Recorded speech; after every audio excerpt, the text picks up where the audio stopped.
Good evening, dear friends, and welcome to Watson's Margins.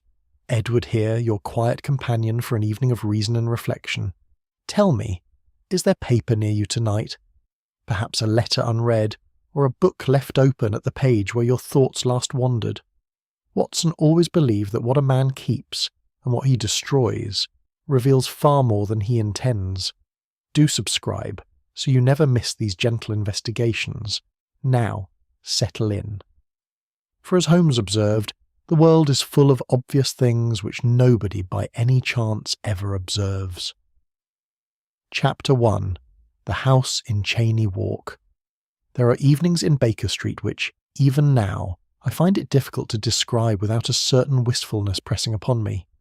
The autumn of that particular year had settled upon London with unusual deliberateness, delaying its grey hand across the rooftops and drawing long shadows through the gas-lit streets below. Holmes and I had passed the better part of that Tuesday in companionable silence.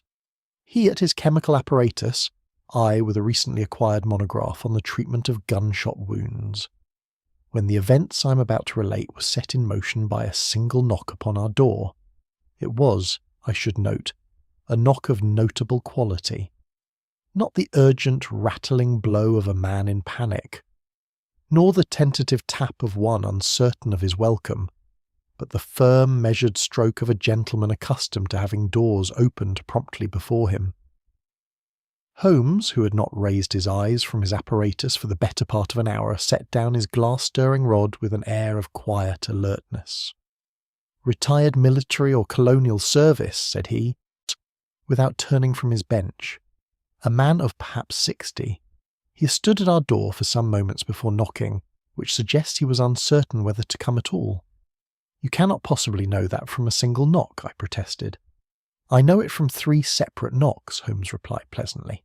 "The first and second were aborted. You didn't hear them because you were turning the pages of that monograph with considerable vigour. The third was decisive. Our visitor has resolved some private argument with himself. I suspect the outcome is not entirely to his satisfaction." Mrs. Hudson shortly appeared to announce Sir Alistair Montreux, and I confess the name was not unfamiliar to me. I had read, some years previous, an account of his administrative service in Bengal, and I recalled him as one of those figures who occupied, during the height of the empire, that particular station, influential enough to shape events, but insufficiently prominent to attract sustained scrutiny. The man himself was imposing in the way that certain men of disciplined habit remain imposing well into their later years.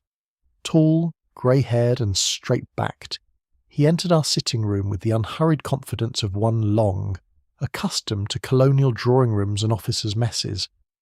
His face, however, told a different story. The lines about his mouth were tight, and there was in his grey eyes a restlessness which his bearing strained to conceal.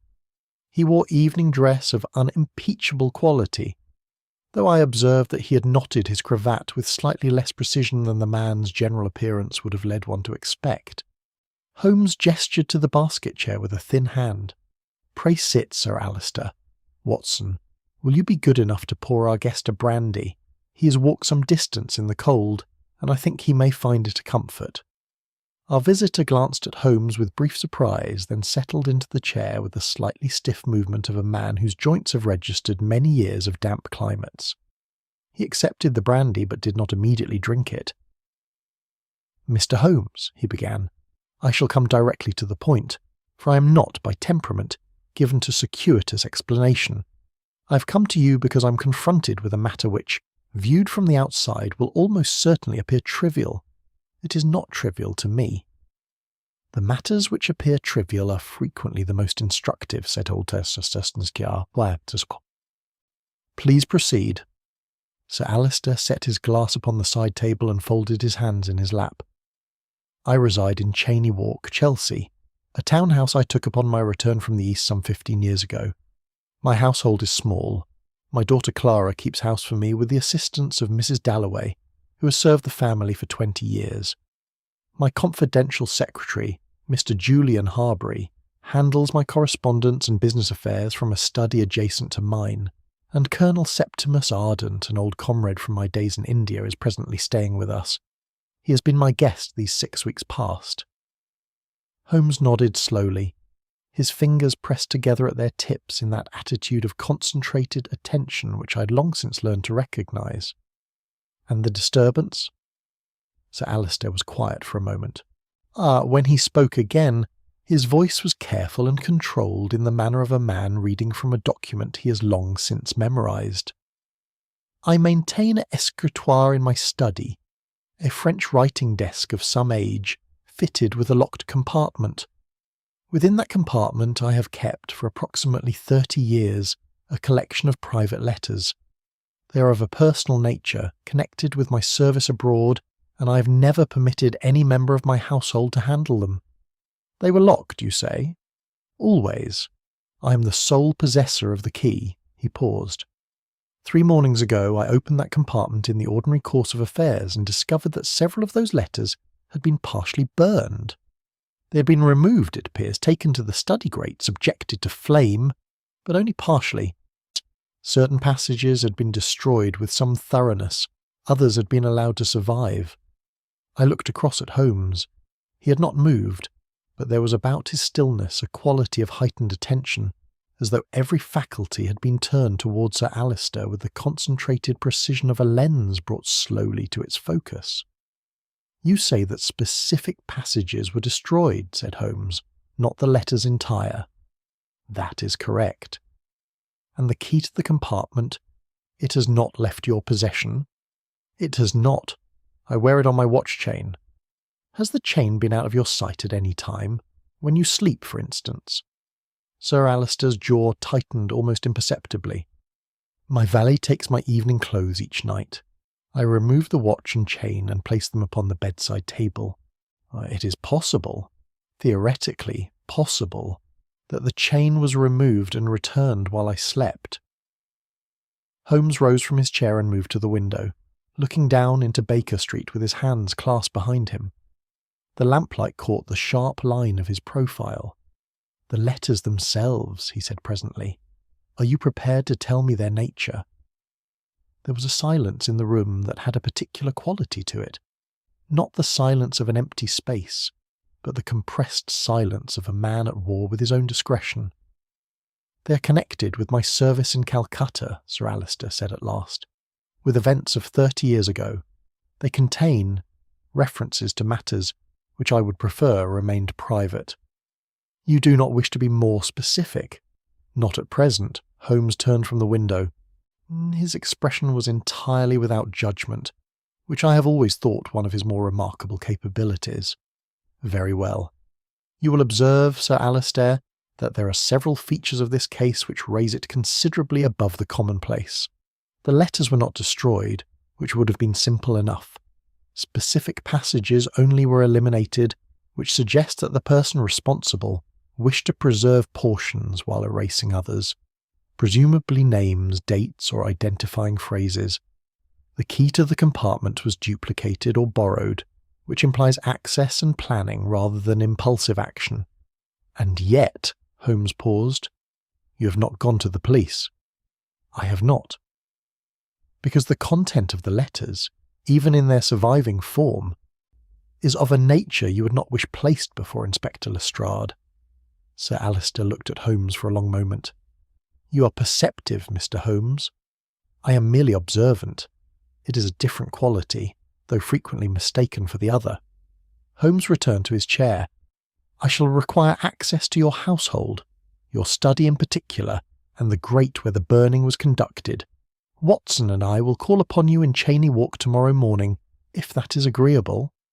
"It is more than agreeable." Our visitor rose and took up his hat and gloves.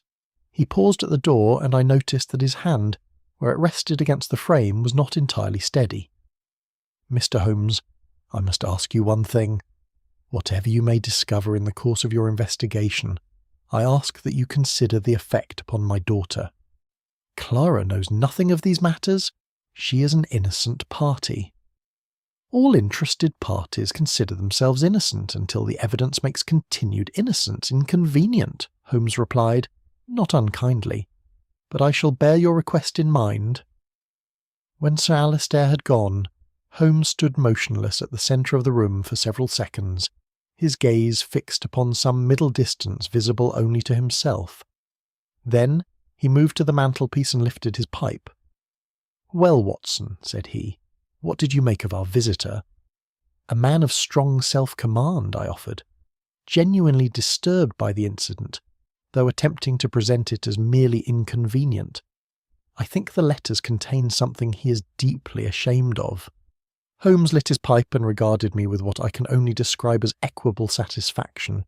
"Oh, adequately observed," said he. "He is moreover a man who has not slept well in several nights. The discoloration beneath the eyes suggests it, and he is frightened, though not of what has been destroyed. He is frightened of what has not been destroyed." I considered this. Then the burning was not intended to conceal everything.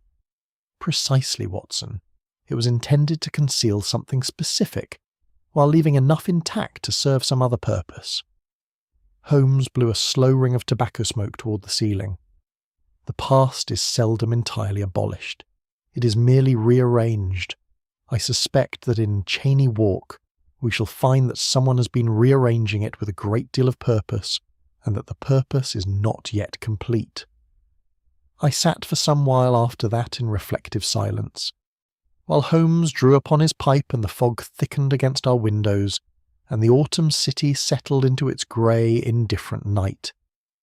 Even then, at that earlier stage, I felt in the air that particular quality of unease which has accompanied the opening passages of Holmes's more consequential cases, a sense that what appeared on the surface as a minor household incident was in truth the first visible disturbance of something that had been lying still and cold and patient for a very long time.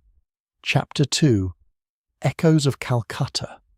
The morning brought one of those sharp, crystalline autumn days which London occasionally produces as though in apology for its customary dampness.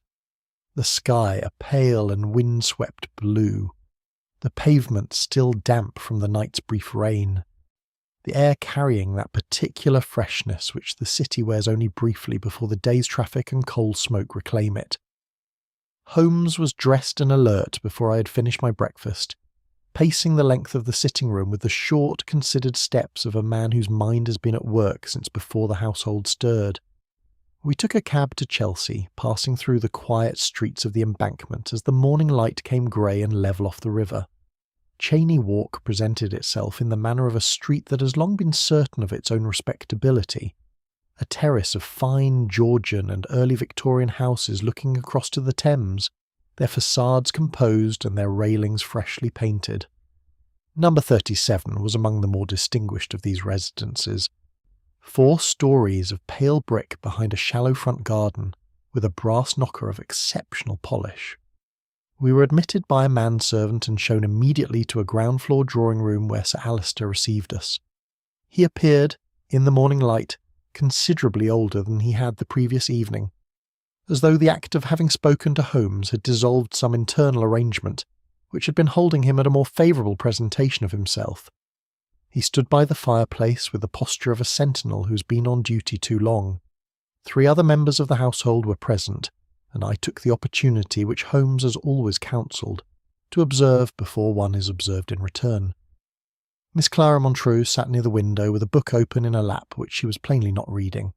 She was perhaps 30, fair-complexioned and fine-featured, with an attentiveness in her expression that suggested both intelligence and a certain habitual wariness. She received our introduction with composed courtesy, though I noticed her eyes move to her father before they settled upon Holmes. Beside the fireplace, at a slight remove from Sir Alistair, stood Colonel Septimus Ardent, a broad, reddish-faced man of 60 or thereabouts, with the thick neck and carried weight of a soldier who had maintained his appetite long after his last campaign. He shook hands with a grip that was, I thought, rather more emphatic than the situation required, and regarded Holmes from beneath heavy brows with an expression of measured scepticism. Mr. Julian Harbury entered from the study passage a moment later. He was younger than I had anticipated, perhaps 35, dark-haired, lean, with the slightly strained attentiveness of a man who has learned to be useful, and understands that usefulness is a circumstance which may be withdrawn. He bowed slightly. I understand you wish to examine the study, Mr. Holmes. Sir Alistair has indicated I am to provide whatever assistance is required. Your assistance will be invaluable, Mr. Harbury, said Holmes pleasantly, and something in the precision of his politeness made Harbury glance at him with briefly sharpened attention. Holmes asked to be shown to the study at once, and I accompanied him while the rest of the household dispersed to their various occupations with the slightly relieved air of people temporarily dismissed from an uncomfortable ceremony. The study was a well-proportioned room on the ground floor, lined on two walls with shelves of legal volumes and administrative records, the accumulated paperwork of a long official life. The escritoire stood near the window, a handsome French piece, as Sir Alistair had described, with a tambour shutter, and below it a double-locked compartment fitted with a small brass keyhole. Holmes examined this compartment first, producing from his coat pocket the small lens he carried habitually and bringing it to bear upon the keyhole with the absorbed attention of a naturalist examining a specimen. You see, Watson, he said without removing the lens, the brass surround shows recent scratching, here and here again at the lower edge of the keyhole, consistent with the insertion of a key cut to slightly imperfect tolerances. The original key enters cleanly. This duplicate, for a duplicate there was, required a degree of adjustment. Sir Alistair, who had followed us to the doorway, received this intelligence with a tightening of the jaw. Then the key was copied. At some point when you were separated from your watch chain, a matter of minutes would have sufficed for an impression to be taken. Holmes rose and moved directly to the hearth. The grate was of the ordinary domestic variety, fitted with iron fire-dogs and a shallow ashtray. The ashes had been left undisturbed. Sir Alistair had at least the presence of mind not to have the grate cleaned after his discovery. Holmes crouched before it, with a characteristic disregard for the condition of his trousers, and examined the contents with patient, methodical care, Giol lifting fragments with his long fingers and holding each briefly to the light from the window. "Here," he said quietly. I crouched beside him. What remained of the letters was fragmentary in the extreme, mere scraps of paper, their edges charred to soft black curves. But Holmes was correct. They had not been wholly consumed. Several fragments retained legible text, and I could see at once that the surviving passages were of the most general character: salutations, closings, fragments of description. It was the internal substance of the letters that had been fed to the flame with precision. The burning was conducted with care, Holmes observed, not hastily. There are no large sections consumed at once, which would suggest panic. The pages were fed in portions, here specific passages isolated and held to the flame before the remainder was drawn back.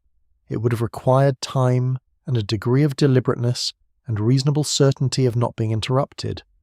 "The household retires early," Sir Alistair offered from the doorway. Holmes did not reply immediately.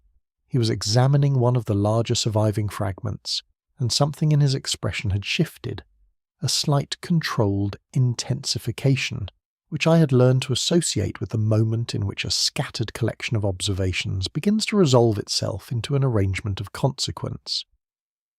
"The correspondence dates from India," he said. "The surviving passages contain references to Calcutta. Here, the word is clear enough.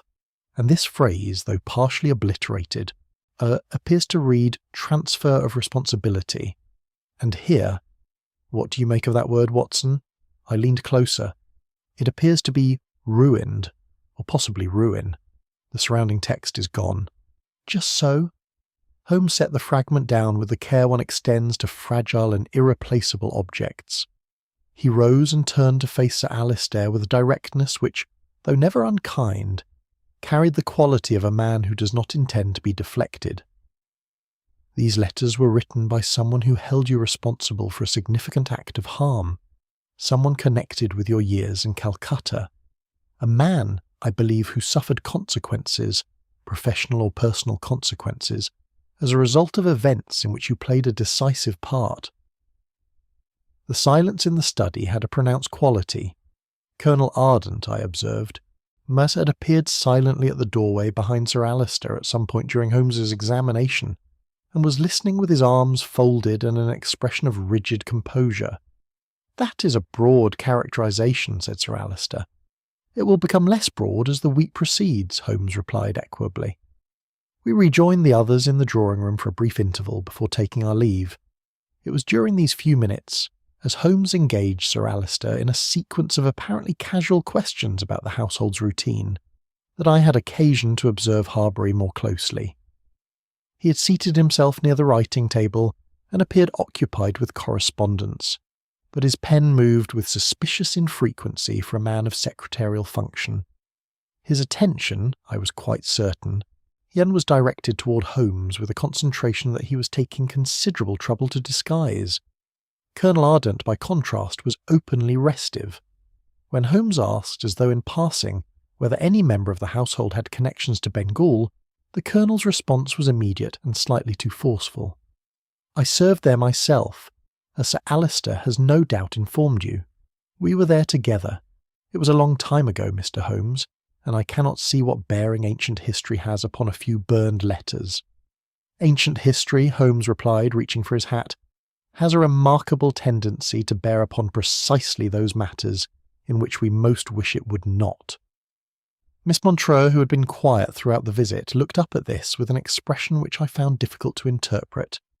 Not alarm exactly, but something closer to the particular unhappiness of a person who has for some time suspected that a door they are standing before will eventually have to be opened. We took our leave in the late morning and walked a portion of the way along the embankment before Holmes hailed a cab. The river ran grey and broad beside us, and he was silent for several minutes, which I did not interrupt. "One of them knows considerably more than they have shown," he said at last, as we settled into the hansom. "And one of them, I think, knows rather less than they believe." I waited, but he offered nothing further, and we rode the remainder of the way to Baker Street in a silence that was not uncomfortable, but carried within it the particular anticipatory weight of a case that had not yet reached its full measure of consequence. Chapter 3. A Death by Firelight. The telegram arrived on Thursday morning, 2 days after our visit to Cheyne Walk, while Holmes and I were at breakfast. He read it without expression, then set it beside the toast rack in a manner which conveyed, to one who knew him, that the contents were of the kind which require a moment's quiet absorption before they can be properly addressed. "Sir Alistair Montreux was found dead in his study last evening," he said. "The message is from Harbury. He asks whether we might come at once." I had been a medical man long enough that the announcement of sudden death does not in itself produce alarm. What produced alarm in the present instance was the quality of Holmes's stillness as he rose from the table, not the brisk, energized movement of a man roused to fresh inquiry, but something more deliberate, as though he were placing his steps with particular care upon uncertain ground. We arrived at Cheyne Walk before 10 o'clock. A constable stood at the front door, which told me that the matter had already passed beyond the household's private management. Inspector Lestrade met us in the entrance hall with the expression he reserves for occasions when he is simultaneously pleased to see Holmes and reluctant to admit it. "Convenient that you are already acquainted with the household, Mr. Holmes," said he, shaking hands with us both. "Saves a deal of preliminary explanation. The gentleman was found by his housekeeper at 8:30 yesterday evening, seated in his study chair, the fire going, a glass of port on the table beside him.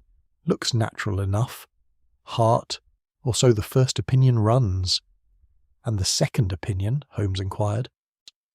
Lestrade's expression shifted slightly. "That's rather why I'm glad you're here." The study presented itself much as we had left it 2 days previous, save for the figure in the chair and the particular stillness that attaches to a room in which someone has recently died. Sir Alistair sat as though he had simply ceased, his head inclined slightly to one side, his right hand resting upon the arm of the chair, with the relaxed openness of a man in the deepest of sleeps. The fire had burned low, but had not entirely gone out. The room was warm to a degree that the mild autumn evening had not required. Holmes moved through the room with the focused economy of attention I had observed in him many times. touching nothing at first, simply looking, establishing in his mind the precise geography of the space before he admitted any single element to closer scrutiny. I occupied myself, as was my custom in these circumstances, with an examination of the body. The physical signs were consistent with cardiac arrest. The colour of the face, the position of the hands, the absence of any indication of struggle, a physician attending without prior suspicion might very reasonably have written natural causes upon his certificate and gone home to his supper. I was not attending without prior suspicion. "Holmes," I said quietly. He was at the window. "Come here, if you would." He crossed the room and stood beside me, and I indicated what I had found. Leaning close to the figure in the chair, deliberately slow in my breathing, there was detectable at the edges of the grate an odour faint but unmistakable, a trace of bitter almonds, the signature of a substance whose presence in a gentleman's study on a temperate autumn evening admits of no innocent explanation. Holmes's nostrils moved almost imperceptibly. He straightened. "You are certain?" "As certain as I can be without a full chemical analysis." "Then we shall require one." He turned to Lestrade, who had followed us to the doorway. "The death was not natural. I would ask that you arrange for a thorough post-mortem examination with particular attention to the blood chemistry. Watson will advise the examining physician on what to look for." Lestrade absorbed this with the equanimity of a man who has learned, over the course of many cases, that Holmes's pronouncements, however unwelcome, are generally worth acting upon. "You're saying poison?" "I am saying there is a substance present in this room which has no business being here. The conclusion is not difficult to reach from that starting point." Holmes returned to his examination. The window occupied him for some minutes. It was a sash window of conventional design, looking onto the narrow side passage that ran between the house and the garden wall. Closed, as it appeared, but Holmes ran his fingers along the lower frame with the attention of someone reading fine print, and a slight elevation of his left eyebrow was the only indication that the exercise had yielded anything of interest. "Unlatched," he said softly, more to himself than to me or Lestrade. "Closed, but not secured. On a mild evening, in a warm room." He turned from the window and addressed the room at large. "Where are the surviving letters?" Sir Alistair had kept the burned remnants he had retrieved from the grate in a small cardboard box upon the shelf above the escritoire. The box was there. I could see the shelf clearly, but it was empty. Holmes regarded the vacant shelf for several seconds, his hands behind his back.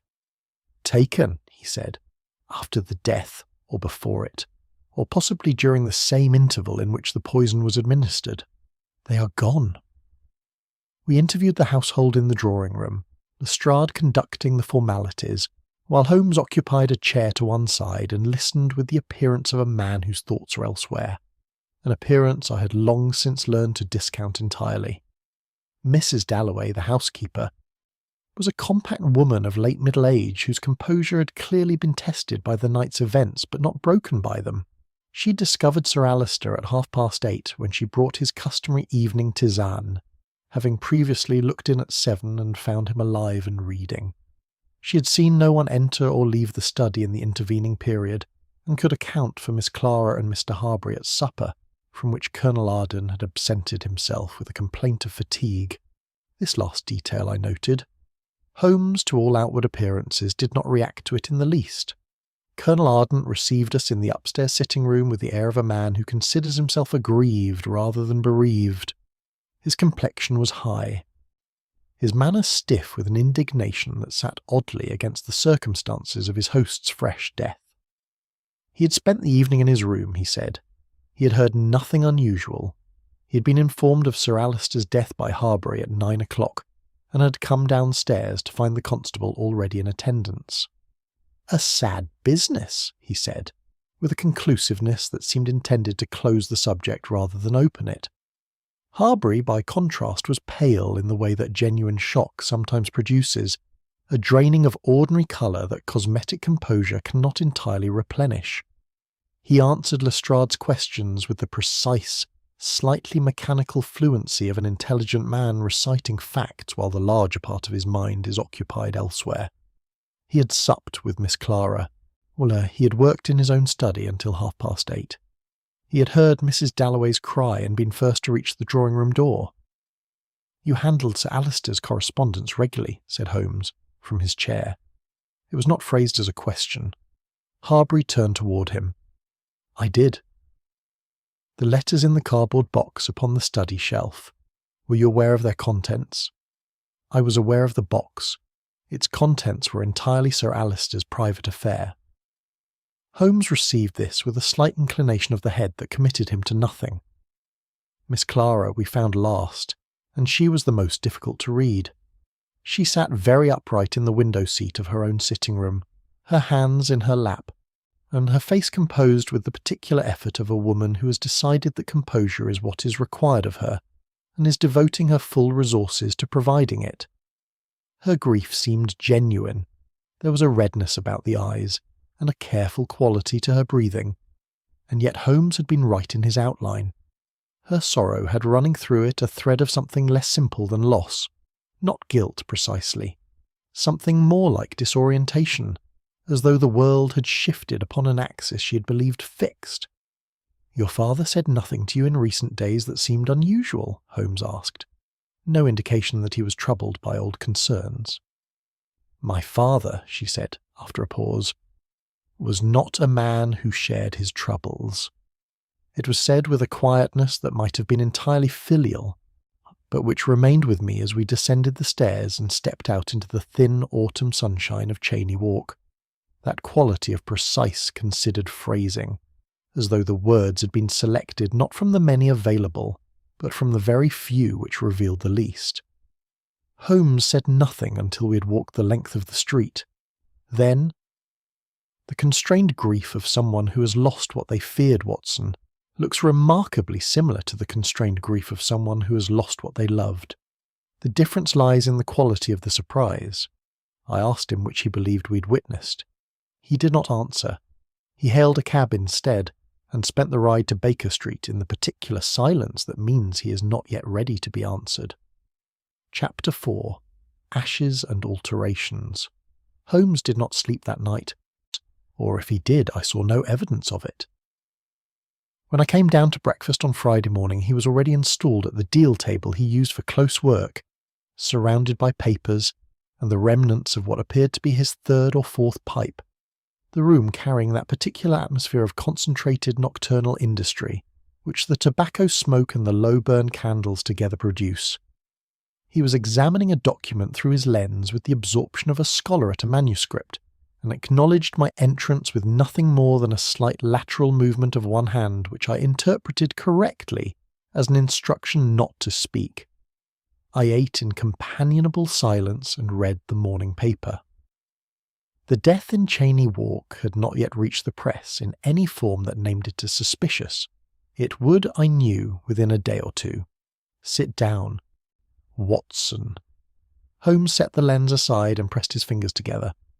Before him on the table lay what appeared to be two versions of the same legal document, sheets of close-written copper plate, the kind produced by a professional engrossing clerk. Lestrade, to his credit, moved quickly. These arrived by messenger at midnight. I came to the table. Sir Alistair's will? Both versions of it. Holmes's tone carried a precise dryness. The original, drawn up 11 years ago by the firm of Calloway and Price of Gray's Inn, and an amended version bearing a date of 3 weeks previous. The amended document was located in the lower drawer of Harbury's desk, which is itself a circumstance worthy of reflection. I examined the documents as Holmes indicated. The original will was a straightforward instrument, the bulk of the estate to Miss Clara, a modest bequest to Mrs. Dalloway for long service, and various charitable disbursements of the kind a man of Sir Alistair's generation and standing routinely made. The amended version differed in two respects. Colonel Ardent was to receive a substantial annuity of £300 per annum, and Harbury's bequest had been elevated from a minor remembrance to a sum that would comfortably establish a man of moderate ambitions. "The signature," Holmes said. I looked at it closely. To a casual eye, it was Sir Alistair's hand. I'd seen his signature on the letter he had left with us at Baker Street, and the general character was consistent. But Holmes guided my attention to the quality of the pen strokes, and once he did so, the evidence was plain enough. Certain letters had been formed with a slight hesitation that genuine fluency does not produce, and beneath the ink, visible only at the angle Holmes indicated by tilting the document toward the window light, there were the faint parallel depressions of penciled guidelines, erased but not entirely eliminated. The signature was traced, I said. Traced over a penciled outline.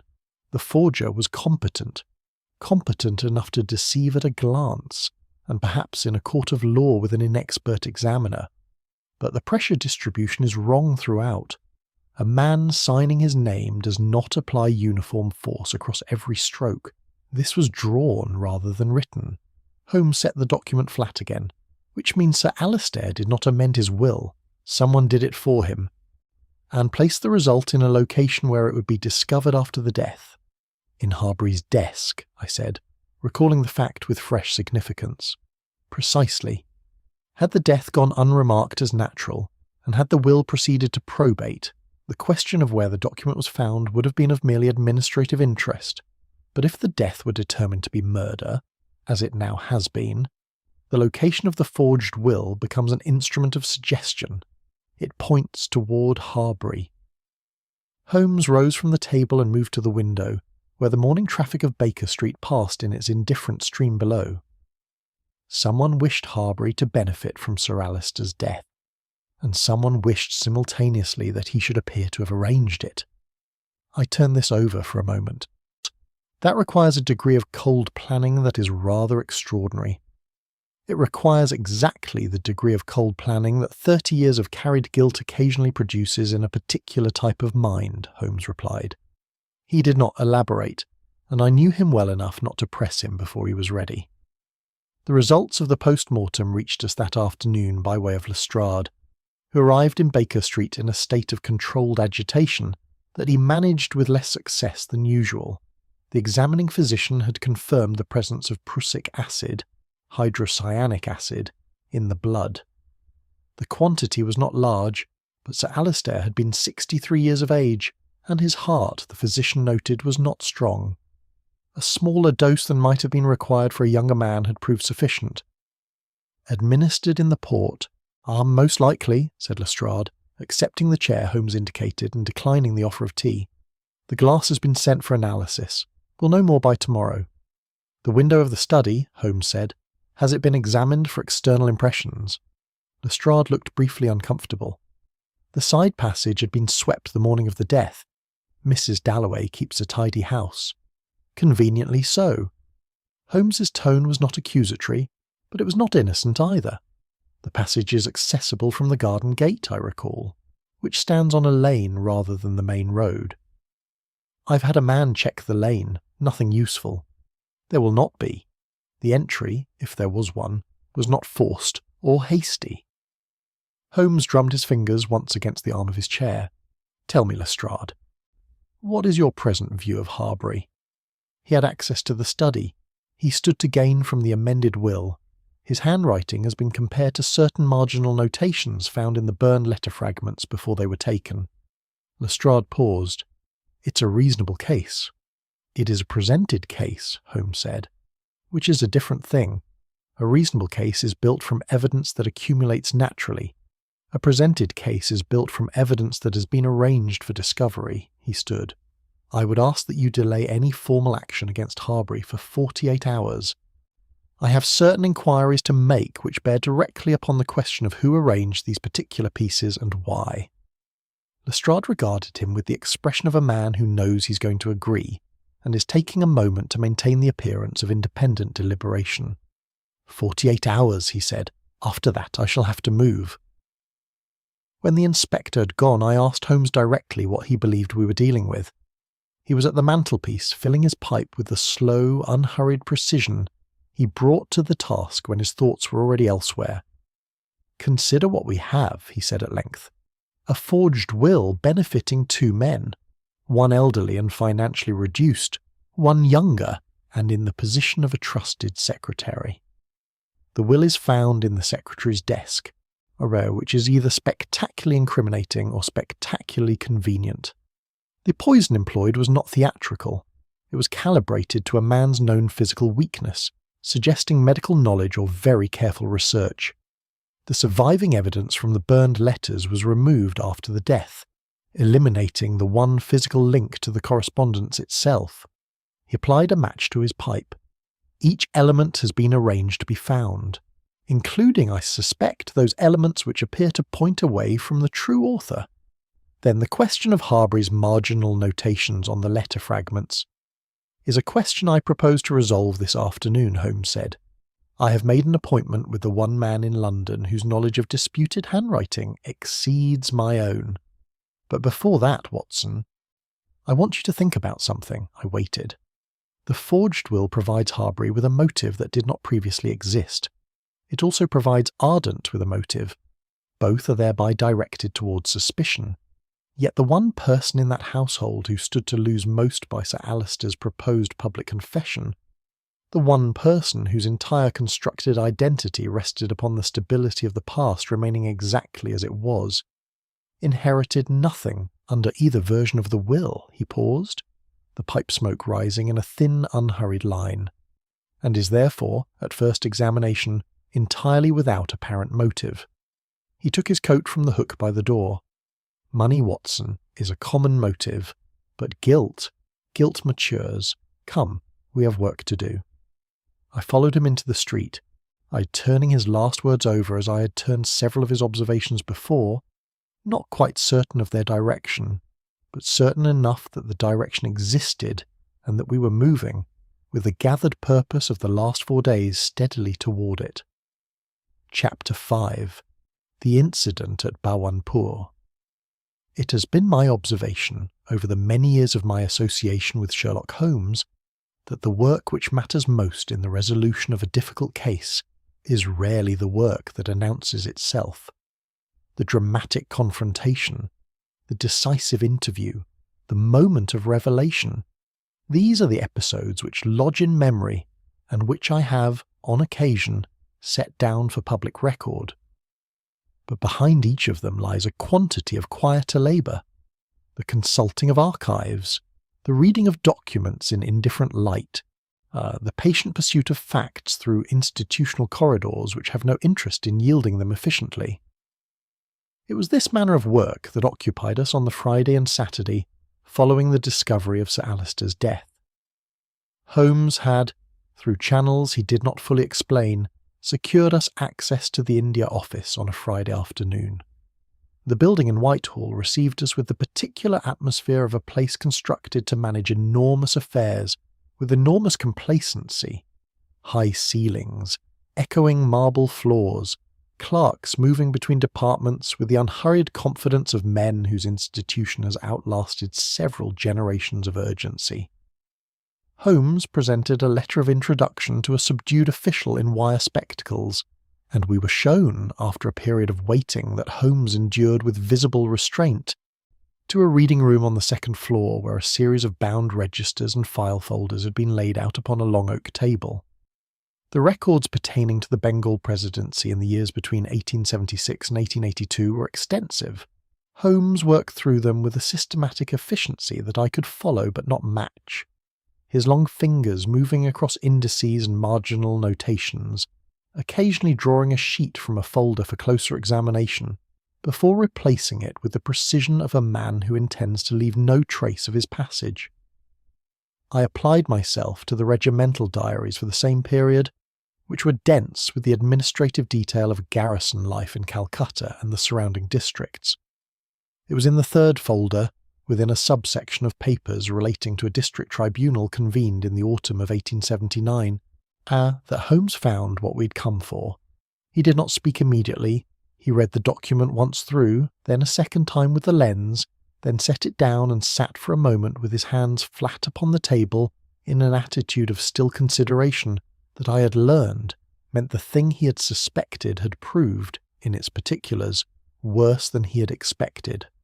"Come and look at this, Watson." The document was the formal record of a court-martial proceeding convened at Bhawanpur in October 1879.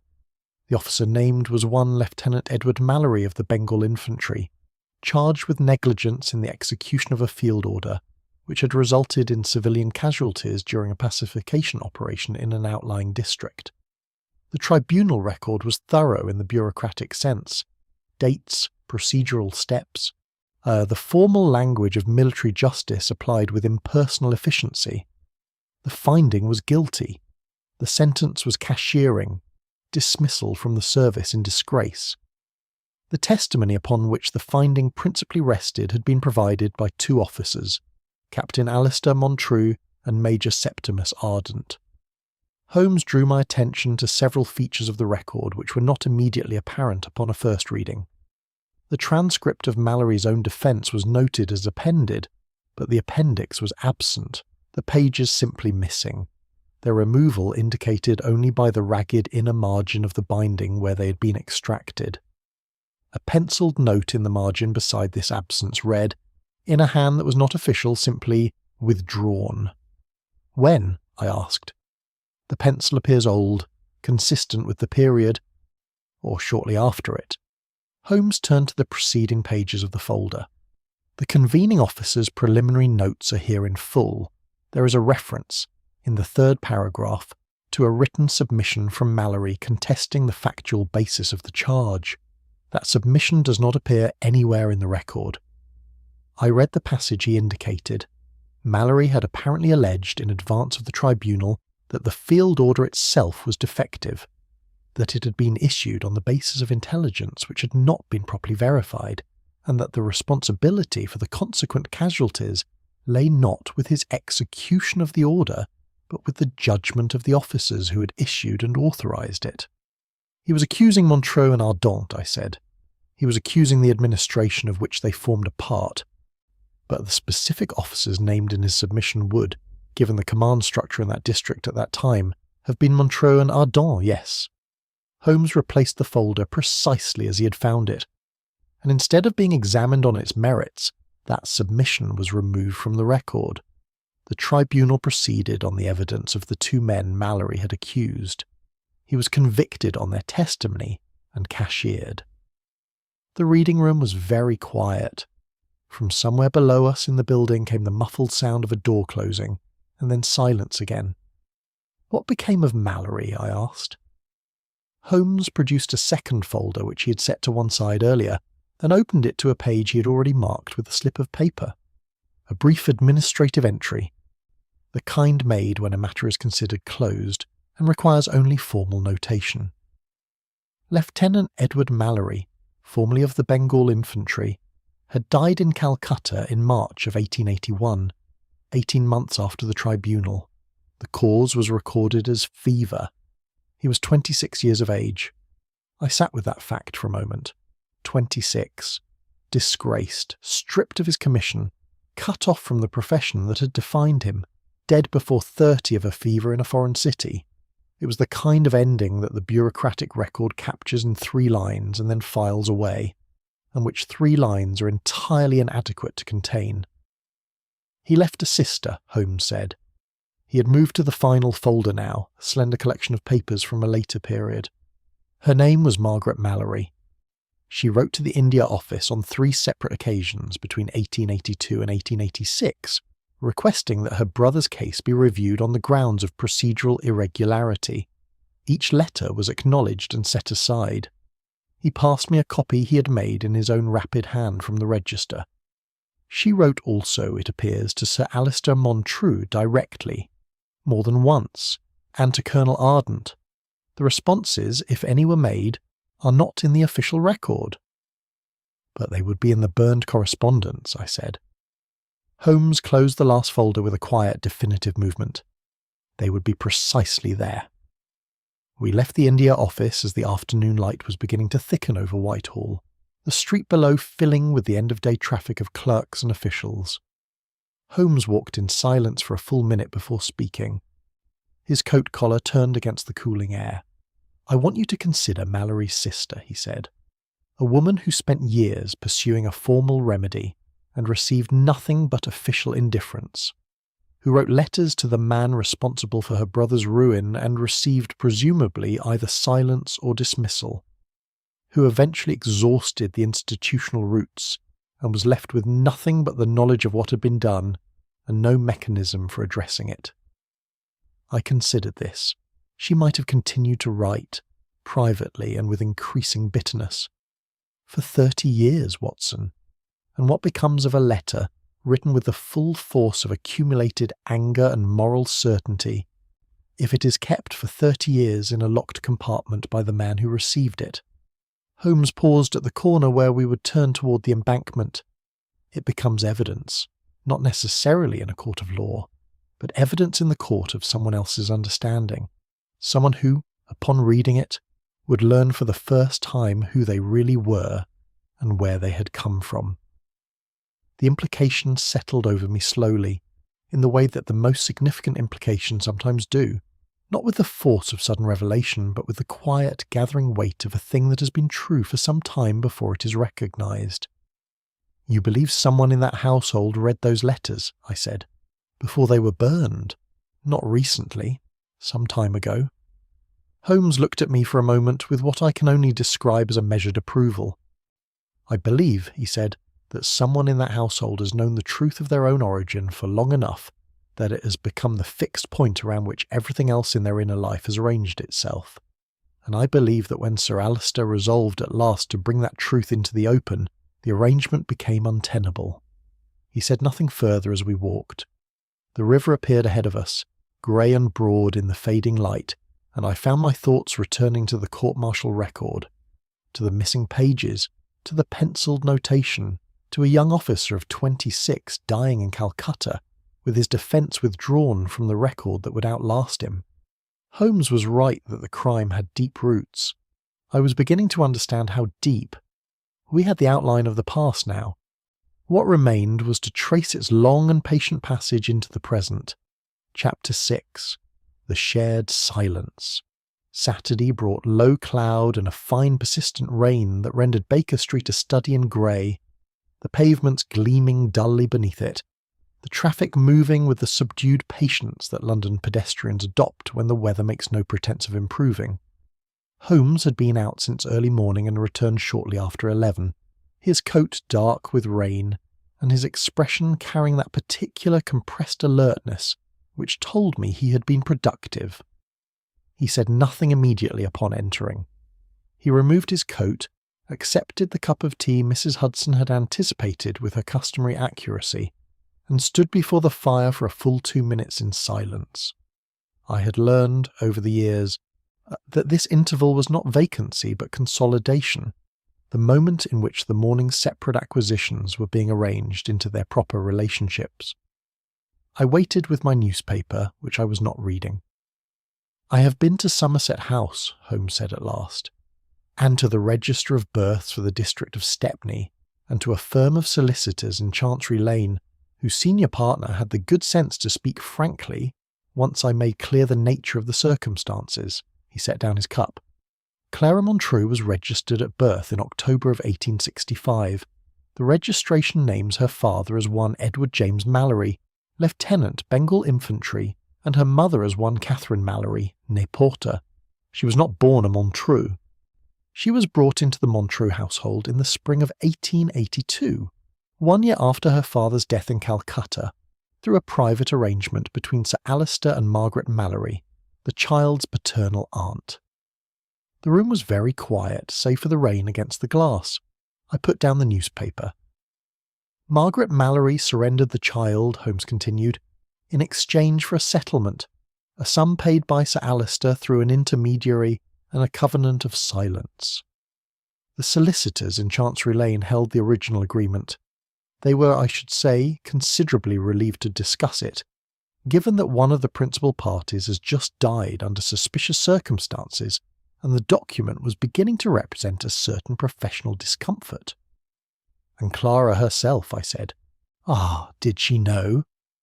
Holmes moved to his chair and sat with his elbows upon his knees, his fingers pressed together in the attitude I'd come to associate with the drawing of conclusions.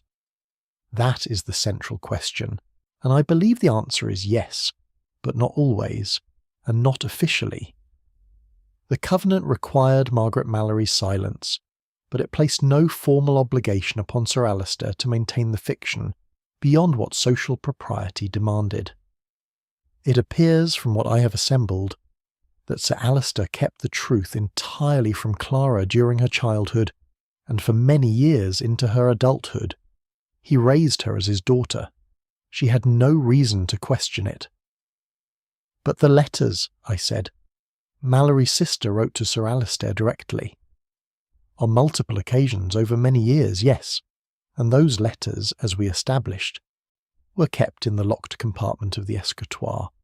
At some point, I cannot yet determine exactly when, though I suspect it was within the last 4 or 5 years, Clara gained access to them. Perhaps during a period when Sir Alistair was ill or absent. Perhaps through means similar to those employed by whoever burned the selected passages. The key was kept on his watch chain, but a watch chain is not impregnable." He paused. What she read in those letters told her everything. The court-martial, her father's disgrace, the suppression of his defence, the arrangement by which she had been transferred from one household to another in exchange for silence, and the identity of the man responsible, the man she had called father for the whole of her conscious life. I sat with this for a moment. The rain continued its quiet insistence against the window. I thought of Clara in the drawing-room at Cheyne Walk, her book open and unread, her composed attention fixed upon Holmes with that quality of watchfulness I had registered and not then understood. I thought of her at the window-seat after her father's death, the careful breathing, the grief that contained something other than grief. She burned the passages, I said, not to destroy the evidence, or not only. She burned the most directly incriminating sections, the names and dates, the most explicit accusations to create pressure, to confront Sir Alistair with the fact of her knowledge without committing herself to a direct accusation. Precisely so. The burning was a communication, not a destruction. She was telling him that she knew, then, and that the letters were in her reach, and that the past he had suppressed was no longer entirely under his control. Holmes rose and moved to the window, looking out at the rain-diminished street, and Sir Alistair understood the communication, which is why, when he came to us, he was frightened not of what had been destroyed, but of what had not been. He intended to confess, I said, recalling the outline of what Holmes had suggested, to make the truth public. He had reached, I believe, the stage of moral resolution that elderly men sometimes reach when they feel the shortening of their remaining time. He wished to set the record straight, to acknowledge publicly what had been done to Mallory, perhaps to restore some measure of posthumous dignity to the man he had helped to ruin. Holmes turned from the window.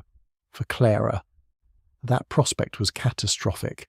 Her entire identity, the name she carried, the household she belonged to, the social position she occupied, rested upon the fiction of her birth.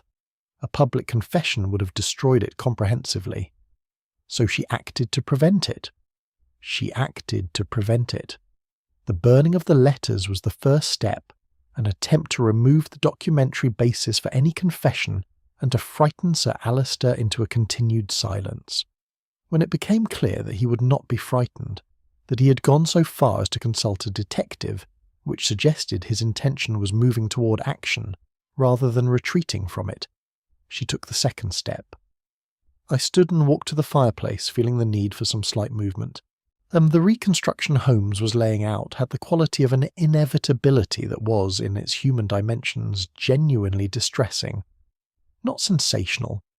Nothing in this case had the quality of sensation. It was something quieter and more corrosive, a wrong committed 30 years ago, propagating forward through time with the slow, structural certainty of a fault line, until the pressure it accumulated could no longer be contained by the arrangements built above it. The forged will, I said, the implication of Harbury. Constructed with care and considerable intelligence, Harbury had access to Sir Alistair's papers and correspondence. His presence in the study required no explanation. His handwriting, as the marginal notations from the letter fragments indicated, was familiar to anyone who handled Sir Alistair's documents regularly. Holmes returned to his chair. Clara Montreux had handled those documents, not in an official capacity, but in the way that any dutiful daughter handles the affairs of an aging father who does not always keep strict boundaries between domestic and professional assistants. She knew Harbury's hand. She knew the household's routine. She knew which evenings Arden absented himself from the common rooms. She knew that Sir Alistair's port was brought to him at 7 by Mrs. Dalloway and left upon the side table, and that there was an interval of approximately 90 minutes before the housekeeper returned. "And the window," I said. "The window was not used for entry. It was left unlatched as a suggestion of entry, another arrangement for discovery. Like the will in Harbury's desk, she was already in the house. She had no need of a window." Holmes was quiet for a moment. Outside, the rain had eased slightly, the grey softening towards something more neutral.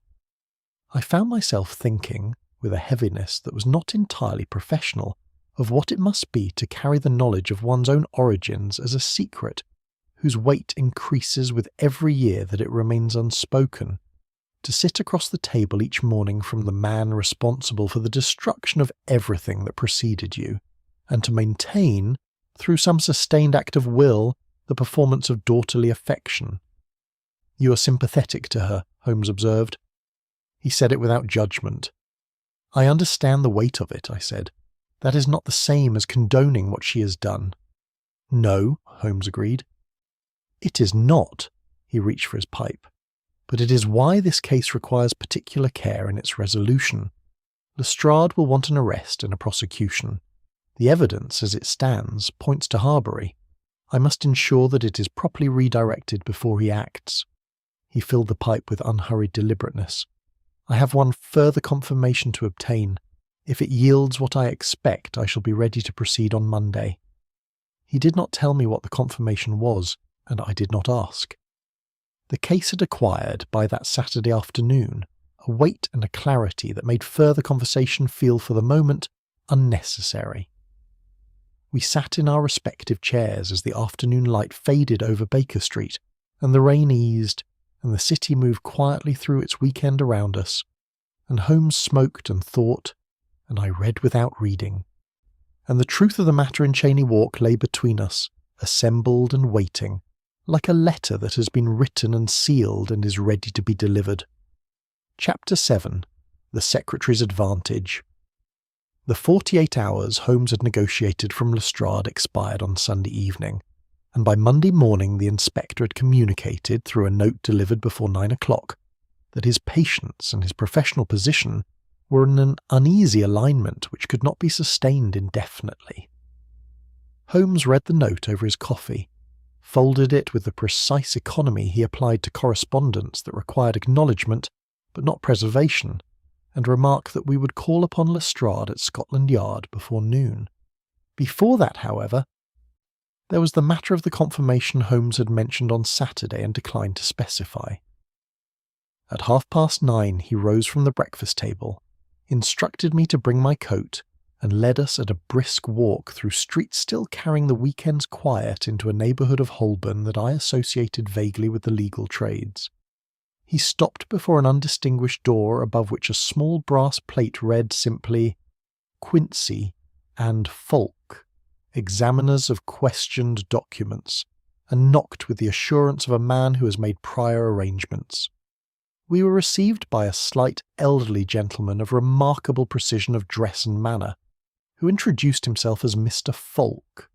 His partner, he explained with the brevity of a man accustomed to getting directly to substance, was retired. His office was a back room of meticulous organisation, just the walls lined with filing cabinets, and the central table occupied by a large magnifying apparatus of the kind used by engravers. Upon the table, laid out with the care of surgical instruments, were 3 documents which Holmes had evidently sent ahead the previous day. The questioned signature, Folk said, indicating the amended will with a small wooden pointer, and the 2 comparison specimens. The comparison specimens I saw were a letter written by Harbury, and a letter written, so far as I could tell from the heading, by Clara Montreux, presumably obtained from Sir Alistair's files through Lestrade's authority. My conclusions are unambiguous, Mr. Holmes, and I shall stand behind them in court if required." "Please proceed," said Holmes. Falk indicated the will's signature with his pointer and directed our attention to the magnifying glass. What I saw under the lens confirmed and extended what Holmes had shown me at Baker Street, but with a specialist's elaboration that I would not myself have arrived at. The pen pressure analysis was, in Falk's assessment, entirely inconsistent with Harbury's hand.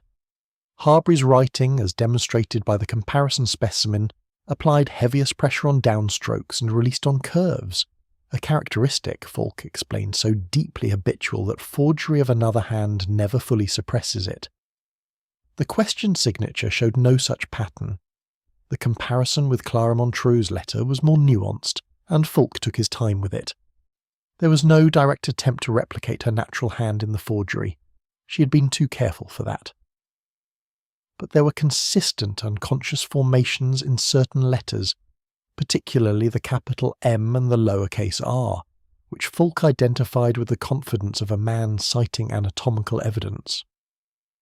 "The forger attempted to construct a neutral hand," he said, "one that would not be identified. But there are formations which cannot be fully suppressed in a mature adult writer. These belong to the same hand as your comparison specimen."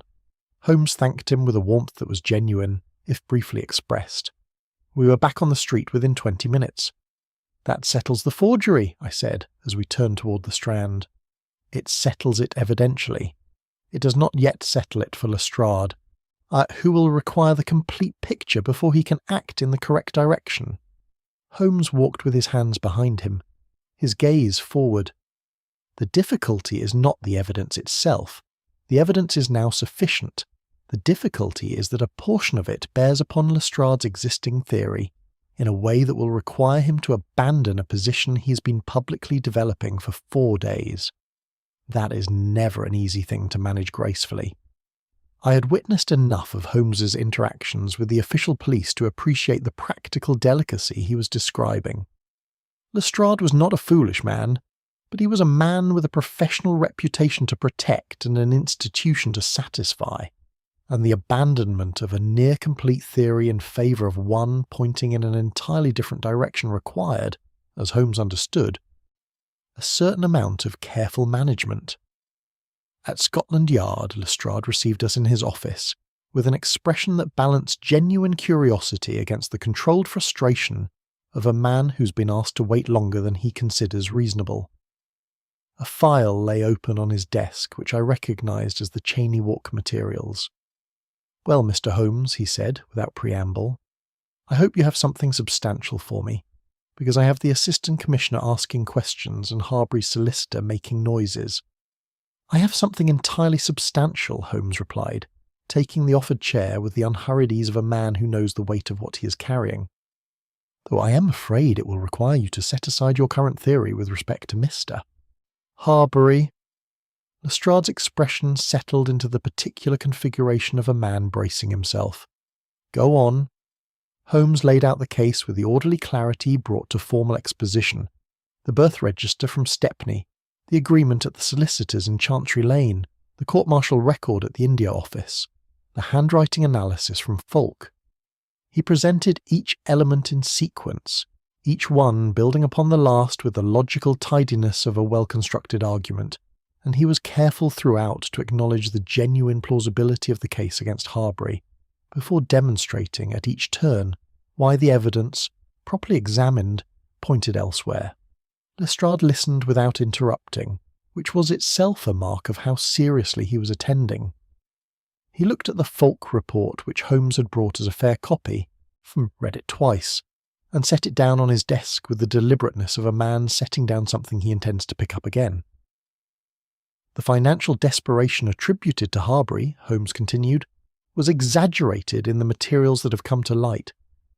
I made inquiries on Saturday with a broker in Cornhill who knows Harbury's affairs. He is not prosperous, but he is not desperate. The picture of a secretary driven to forgery and murder by financial necessity was a construction, a plausible one, I grant you, because it contained enough truth to stand at a distance, but it does not stand at close range." "And you are prepared to say that Clara Montreux," Lestrade began. I am prepared to demonstrate it, yes.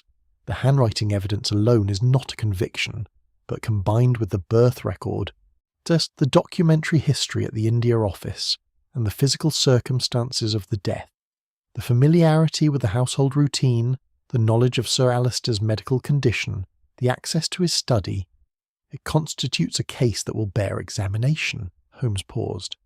There is one additional matter, the prussic acid.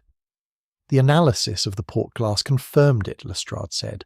It did, and prussic acid, in the concentration required to affect a man of Sir Alistair's age and cardiac condition, without producing the immediate violent symptoms which a larger dose would cause, requires a degree of knowledge to administer correctly. Not medical knowledge precisely, but the kind of practical knowledge that someone with access to a reference library and sufficient motivation might assemble. He looked at Lestrade steadily. Miss Montreux has been managing her father's household for 15 years. She administered his medications herself when his health required it. She was entirely familiar with his physical condition. The office was quiet for a moment, the sounds of the yard's working day reaching us as a muffled undercurrent through the walls. She is a remarkable woman, Lestrade said at last.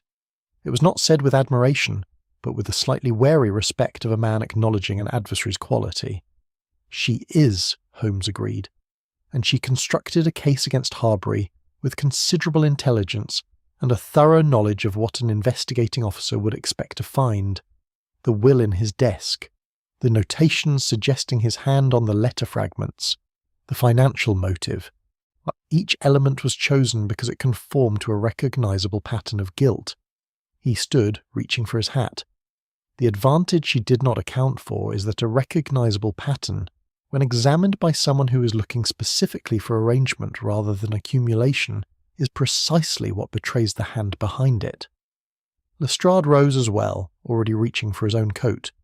I shall need to bring her in for questioning.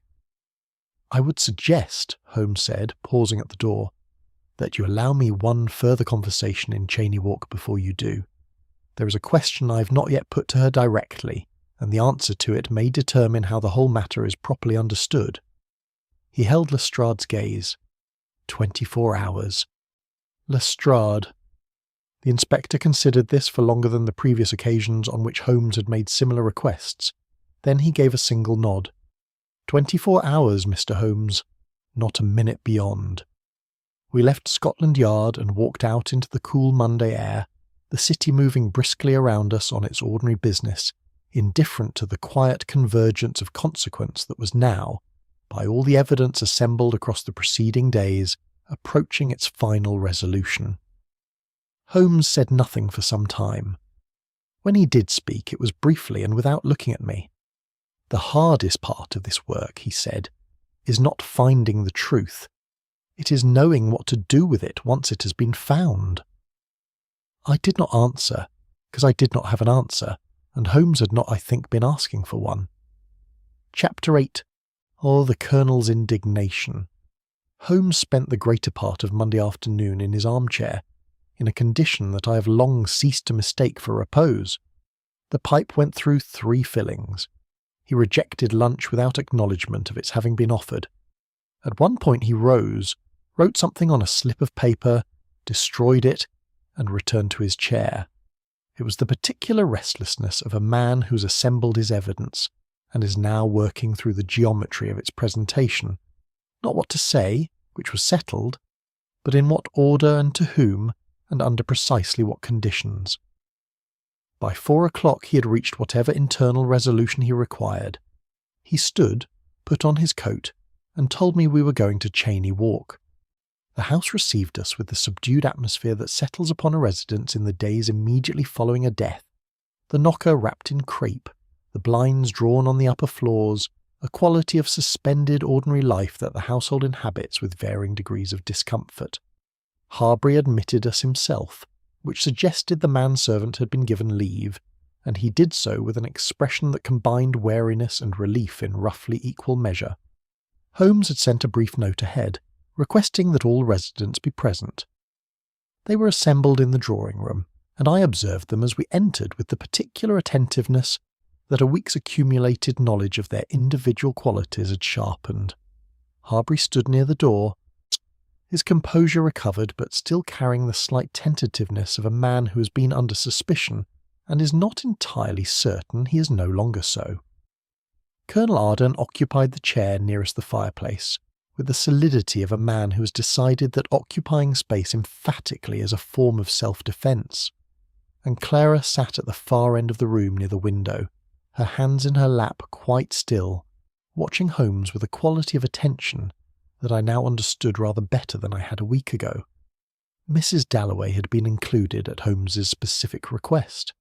She sat upright on a chair near the door, her expression composed with the careful neutrality of a long-time domestic who has learned to be present without appearing to attend. Holmes stood at the centre of the room and did not sit, an air which established from the outset a slight but perceptible shift in the room's social gravity. He began, not with Clara and not with Harbury, but with the Colonel. "Colonel Ardent," he said pleasantly, "I wonder if you would be good enough to tell us about Lieutenant Mallory." The effect was immediate and considerable. Ardent's colour, already high, deepened perceptibly. He shifted in his chair with a deliberateness that was intended to convey settled composure, but conveyed instead its opposite. "I don't see what Mallory has to do with present events," he said. "The man died 30 years ago." "He did. In Calcutta, in March of 1881, 18 months after a court-martial at Bhawanpur at which you testified against him." Holmes's tone remained entirely conversational. "A court-martial from which his written defence had been removed before the tribunal convened. A proceeding which ended his military career, his reputation, and, within a year and a half, his life. The tribunal was entirely proper." Ardent's voice had acquired the rigid quality of an official recitation. "The finding was correct." "Was it?"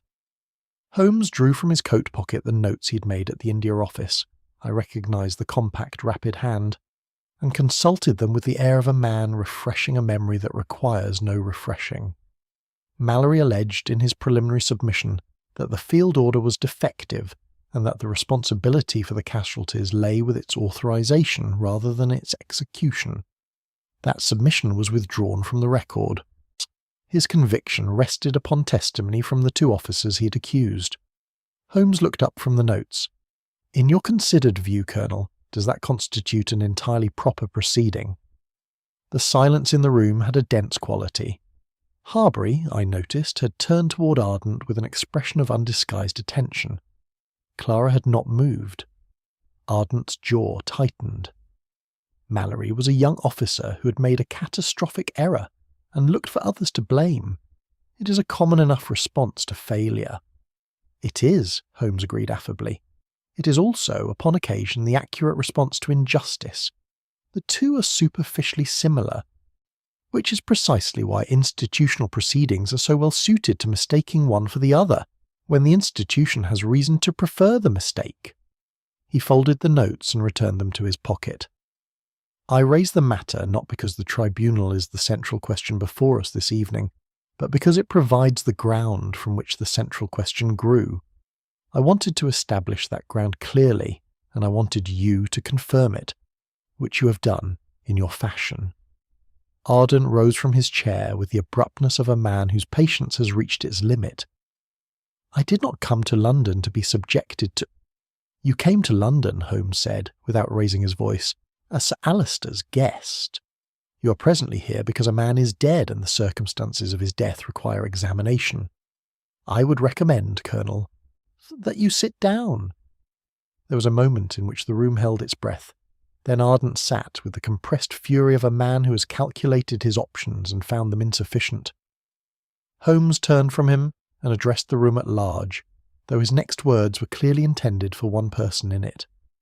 "I made a small announcement yesterday, or rather, I permitted Inspector Lestrade to understand that one would be made, to the effect that a legible fragment of the Burned Correspondence had been recovered from behind the grate, where it slipped unnoticed during the burning. That fragment, I indicated, contained a name, the name of the individual responsible for the suppression of Mallory's defence and his subsequent court-martial. I watched the room. Ardent's hands gripped the arms of his chair. Harbury looked puzzled, which was genuine. Clara's composure, I thought, had acquired a slightly different quality, not relaxation, but the concentrated stillness of a person listening for a specific note within a chord. I observed, Holmes continued, that when this information reached Colonel Ardent, his reaction was immediate agitation. Not fear. Agitation. The distinction is important. A man who fears exposure reacts with the anxiety of self-preservation. A man who is agitated reacts with something closer to outrage. The outrage of a person who objects to the means by which a private matter is being surfaced, rather than to the surfacing itself. Holmes paused. You have known for some time that those letters existed. You have been anxious about them since before Sir Alistair died. Not because they threatened you with legal consequences, the court-martial is decades beyond legal remedy, but because they threatened you with the one thing that men of your particular formation find most insupportable. Ardent said nothing.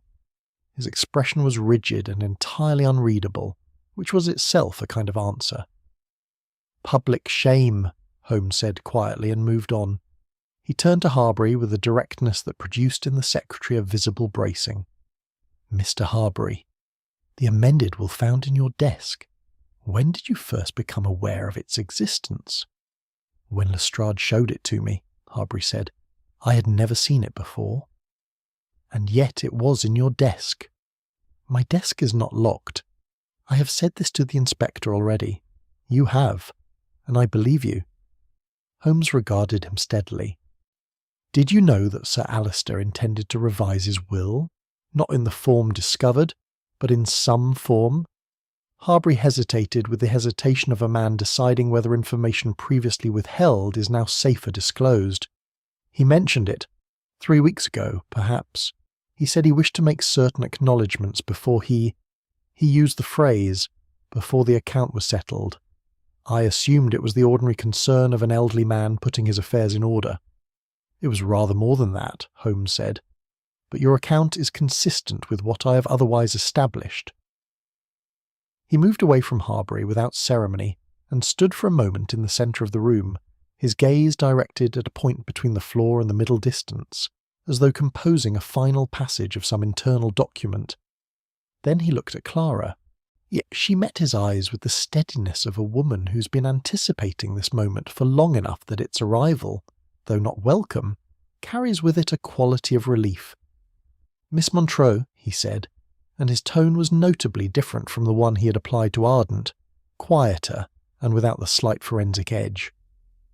I have one question for you at this stage, not about the letters, not about the will, one question only, and I ask it because the answer will shape how I present what I know to Inspector Lestrade. Clara's hands remained in her lap. Her voice, when she answered, was careful and very even. Then ask it, Mr. Holmes. The room was perfectly still. Outside, a carriage passed in the street, its wheels on the cobbles briefly audible and then gone. When you read your father's letters, Holmes said, and understood for the first time who you were, did he know that you knew? The question hung in the air with the particular weight of one that has been assembled with great precision for a specific purpose. Clara looked at Holmes for a long moment. Something in her face shifted, not collapsing, not hardening, but changing in the way that a carefully maintained expression changes when the purpose of maintaining it has been removed. Yes, she said, he knew. Holmes nodded once, as though a final measurement had been confirmed. He reached for his hat from the side table where he had placed it, and addressed the room collectively. I am grateful to you all. I shall be in contact with Inspector Lestrade this evening. We left the house in the fading Monday light, and Holmes walked in silence for the length of the street before he spoke. She told the truth just now, he said, which means Sir Alistair knew, and chose to proceed toward his public confession regardless. She did not act in ignorance of his intentions. He paused. She acted in full knowledge that he would not be dissuaded. I absorbed this as we turned onto the embankment. Does that change anything? Holmes looked out at the river for a moment. It changes the geometry of the motive considerably, he said. Whether it changes what must follow, that is for others to determine. He said nothing more, and we walked on through the quiet evening together, the river grey and indifferent beside us, the city carrying its ordinary evening business around us without interest in the quiet. A final weight of what had just been confirmed. Chapter 9. The Daughter's Inheritance. Tuesday arrived with a particular clarity that follows several days of unsettled weather. A cold, bright morning, the sky a hard and luminous blue above the Baker Street rooftops, the air carrying a crispness that made the preceding week's grey seem, in retrospect, appropriate to its contents. Holmes had written to Lestrade the previous evening, and the inspector's reply arrived with the first post. He would be at Cheyne Walk at 11 o'clock, and he expected Holmes to be there before him. We arrived at 10:30. The crape had been removed from the knocker overnight, which struck me as either a practical decision or perhaps an unconscious one, the household shedding its formal mourning before its full weight had been properly assumed. Harbury admitted us with the expression of a man who slept badly but has at least slept, and showed us to the drawing-room without unnecessary exchange. Holmes had asked, through his note to Harbury the previous evening, that Miss Montreux be available to speak with us before Lestrade's arrival. She was there when we entered, standing at the window with her back partially toward us, looking out at the pale morning light on the garden. She turned at our entrance, and I was struck, as I had been at each of our meetings, by the quality of her composure. A thing that was neither cold nor brittle, but sustained with the quiet, continuous effort of a person who has been practicing it for a very long time. She did not sit when Holmes indicated the chair. She remained standing, which Holmes accepted without comment, and which I understood as the decision of a woman who wished to meet what was coming on her feet. "I have spent some time, Miss Montreux," Holmes began, taking up a position near the fireplace with his hands clasped behind him, "considering how to conduct this conversation. There are cases in which the accumulation of evidence speaks so plainly that exposition is merely formal, a matter of confirming what all parties already understand. I believe this to be one of those cases." Clara's eyes were steady upon him. "Then speak plainly, Mr. Holmes."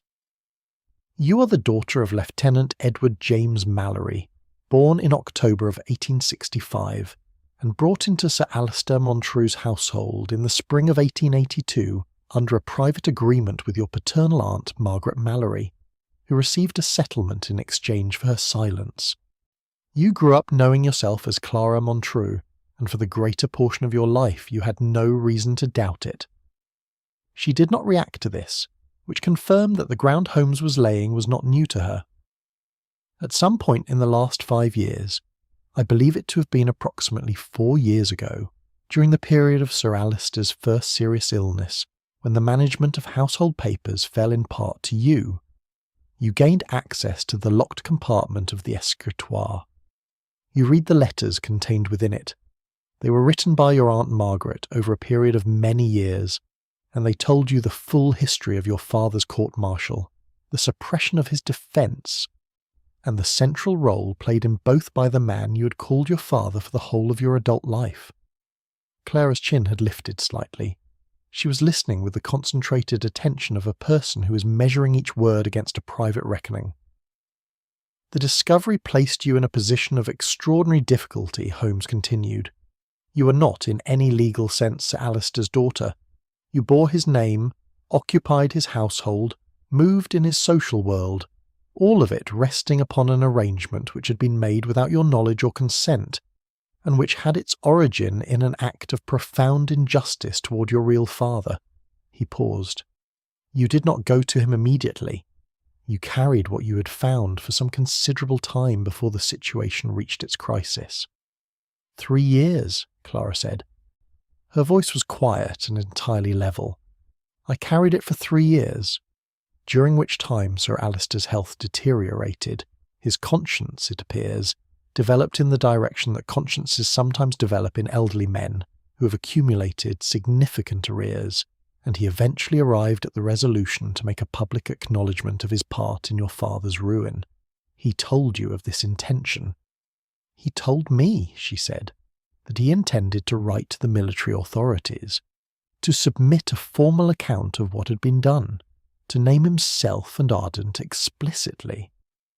Her voice did not change in character, but something in its quality shifted, a tightening of control that indicated the words she was now producing required more management than the previous ones. He said he believed it was the only honourable course remaining to him. He said it with what I think he intended as a kind of courage. And you understood that a public acknowledgement, however belated and however honourably intended, would dissolve the only life you had. The only life I had been given, she said, without being asked. The room was very still. I was aware in that moment of the precise moral weight of what was being conducted. Not an interrogation, and not quite a confession, but something partaking of the qualities of both, conducted in the morning light of a Chelsea drawing room, with a woman who was, in her own particular way, one of the most formidable individuals I had encountered in the whole of my acquaintance with Holmes. Holmes gave her a moment. When he continued, his tone had not changed in its precision, but it had altered in some quality I found difficult to name, not softer exactly, but less prosecutorial in its angle. The burning of the letters was the first act. You removed them in stages using a duplicate key fashioned during one of the occasions when the watch chain was left upon the bedside table, and you burned the identifying passages, names, dates, the explicit accusations, while leaving enough to suggest to Sir Alistair that his private history had been disturbed, and by implication that it remained disturbable. You wished him to understand that you knew, and that the letters were within your reach, without directly confronting him. I wanted him to stop, Clara said, simply and without elaboration. He did not stop. He came to me. Yes. The word arrived with a flatness that contained considerable depth. He came to you, which told me that his intention had moved beyond private resolution into action, and I understood then that there was nothing further I could do through indirect means. Holmes looked at her for a long moment. The port was brought by Mrs. Dalloway at 7 o'clock and left upon the table. Sir Alistair habitually drank it between 7 and 8. You administered the prussic acid to the glass during the interval between 7 and half past, the period when Mrs. Dalloway was in the kitchen, and Sir Alistair was briefly in the upstairs corridor, which you ensured by sending him a note requesting he look at something you had left on the landing table. A note, I imagine, was destroyed. Clara said nothing. She had said, I realised, exactly as much as she intended to say, and the absence of denial was its own form of confirmation. The will was forged and placed in Harbury's desk 2 days before Sir Alistair's death, Holmes continued. The window was left unlatched to suggest external access. The remaining letter fragments were removed after the death to eliminate the last physical connection to the correspondence. Each element was placed with care. He was quiet for a moment. You're a thorough and intelligent woman, Miss Montreux. The case you constructed against Harbury would have succeeded with any investigator who accepted its arrangements as accumulations. But not with you, she said. There was no bitterness in it. It was said as a plain statement of fact.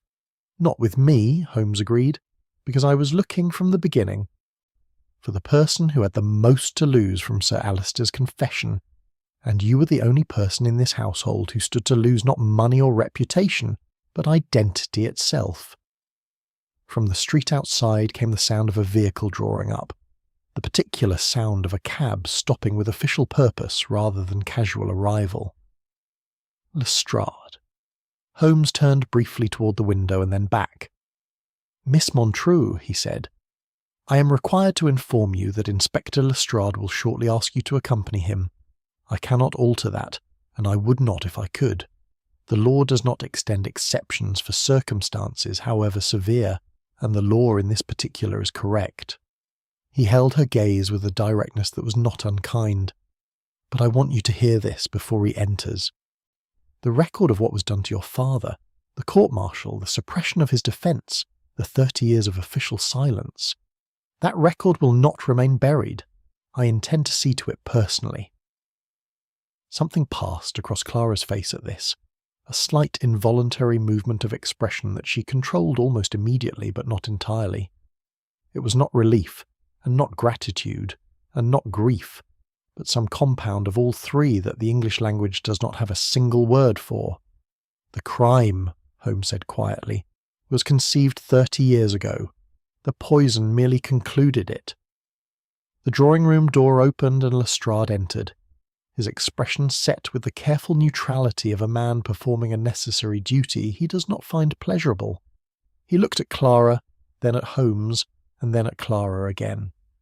She turned from the window, took up the small bag that I now noticed had been resting against the leg of the nearest chair, prepared then, before we had arrived, and walked toward the door with the same sustained composure she had maintained throughout. At the threshold she paused, without turning. "My father," she said, and the question of which father she meant remained, perhaps deliberately unanswered. Was he given a proper grave? Holmes considered this. He is buried in the South Park Street Cemetery in Calcutta. The grave exists and is recorded.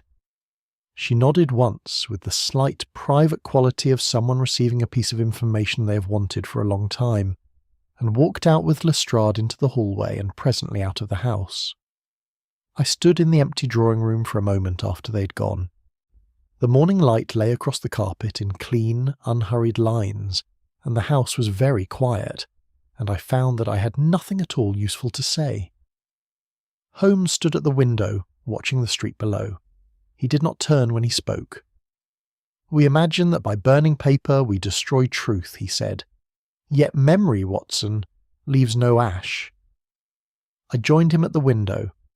Outside, Lestrade's cab had already moved off into the pale morning traffic, and Cheyne Walk received it, and absorbed it, and continued, as London always continues, without particular acknowledgement of what had just passed through it. Chapter 10. The Weight of Unburned Words. There is a quality peculiar to the days that follow the resolution of a difficult case, a flatness, not unpleasant in itself, that settles over Baker Street like the aftermath of weather. Yet the extraordinary has passed. The ordinary resumes. Mrs. Hudson brings the post and the breakfast and the evening coal, and the city goes about its business at the windows, and the work that occupied every faculty for the preceding days recedes into the past with a swiftness that always strikes me as faintly incongruous, given the weight it carried while it was present.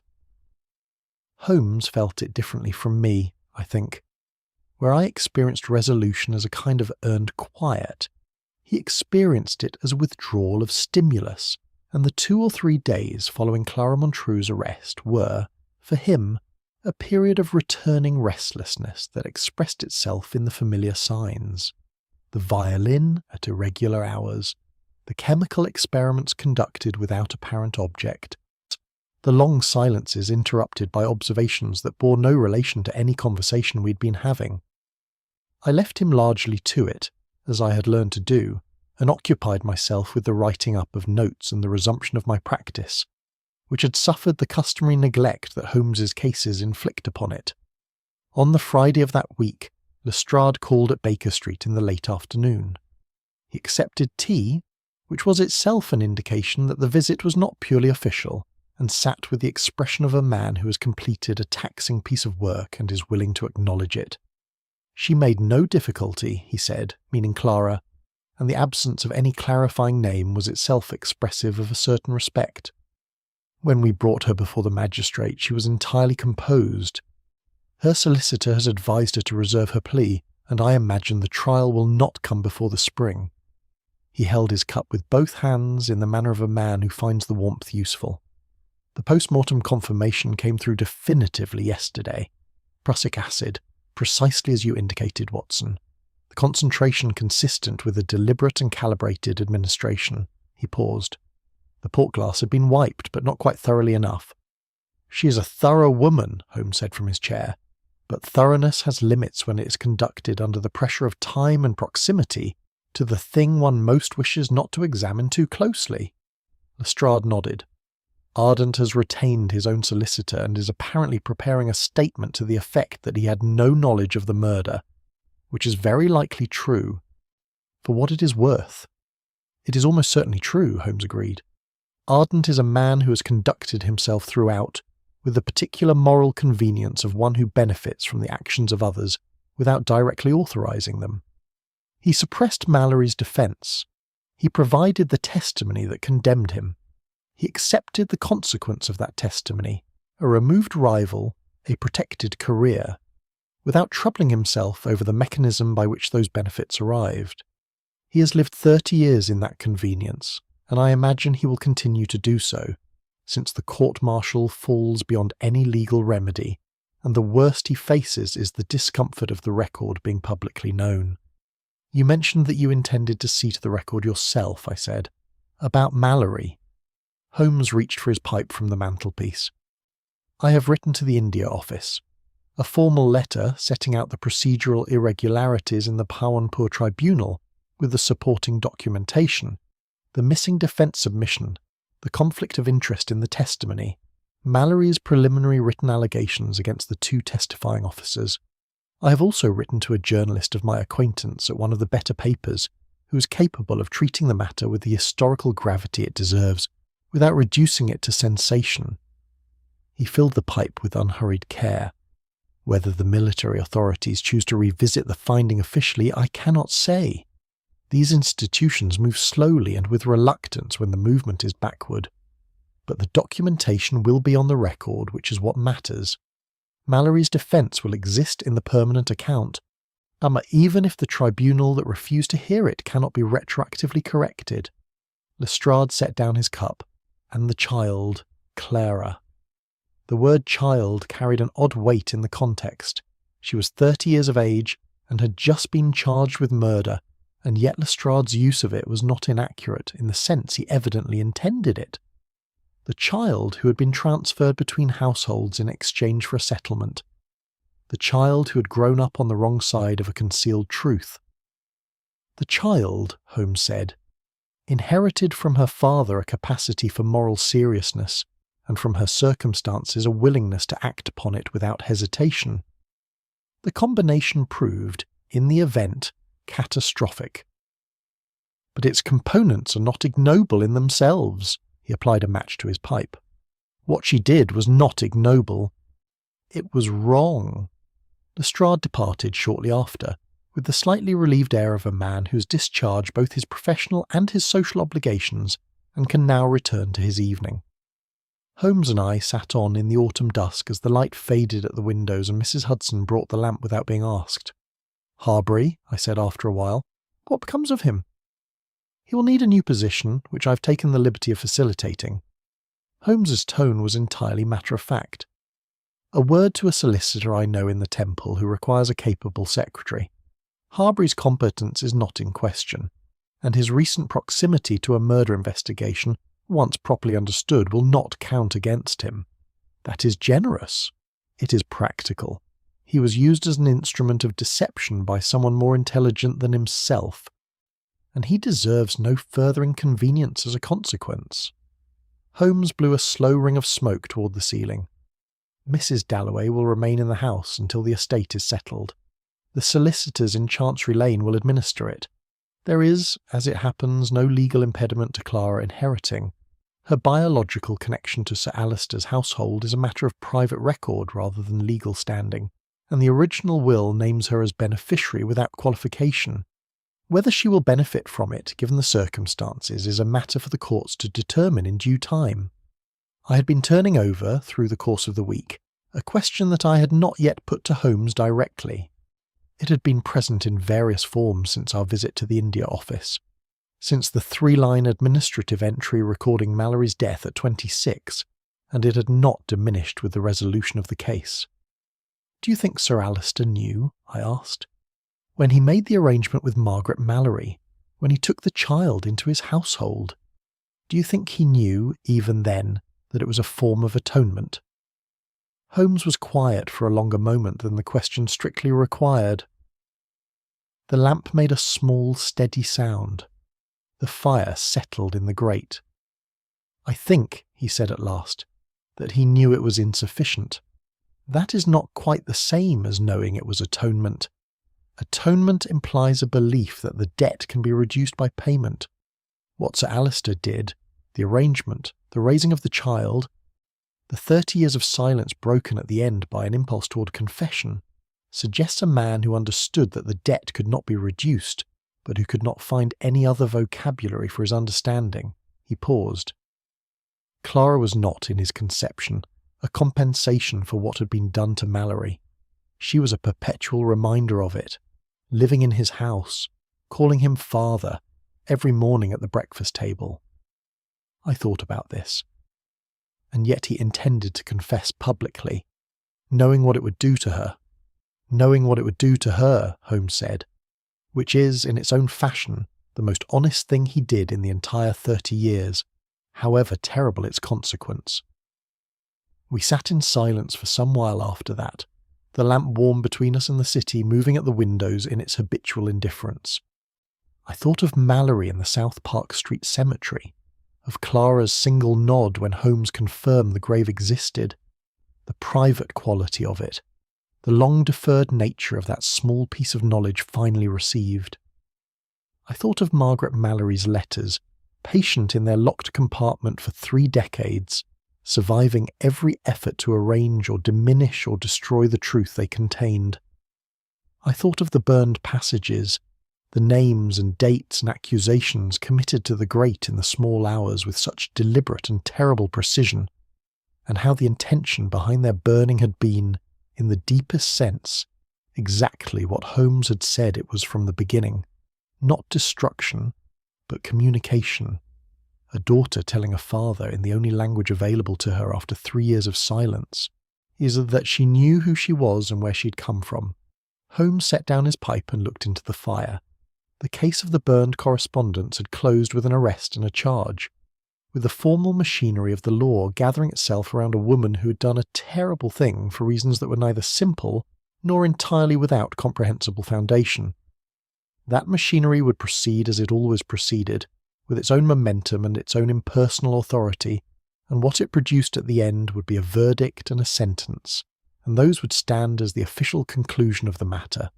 But the unofficial conclusion, the one that sat between Holmes and me in the quiet of Baker Street on that Friday evening, was a different and more considered thing. It was the recognition that the case, as Holmes had observed at the very outset, had not begun with the burning of the letters or the death of Sir Alistair. It had begun in a military tribunal in Bhawanpur in October of 1879, with the removal of a young officer's written defence from the record that would outlast him.